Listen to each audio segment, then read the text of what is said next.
जेलवे में भइल जेकर जनमवा सुनले होइबो कृष्ण जी के नामवा।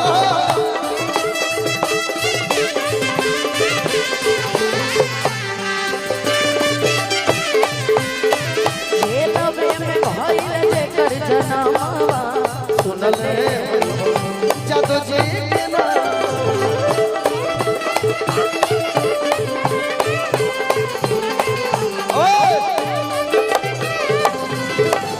इस साल का वायरल लाइन कि काशी विश्वनाथ द्वारे पखिल जलमय वगैरह धारे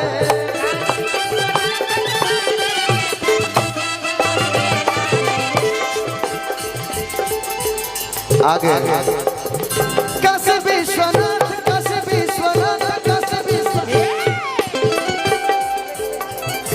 इहे खोलस मंदिर के तालाबा जादू जी शिवा।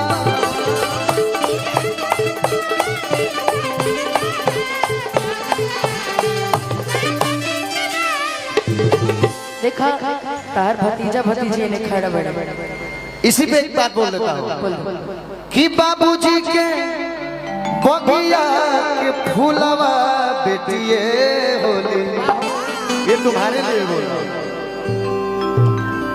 जिस घर में बेटी नहीं है वो घर नहीं है।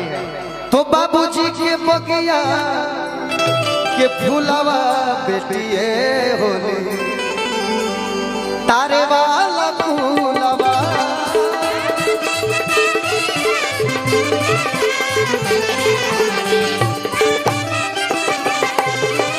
बाबूजी के बगिया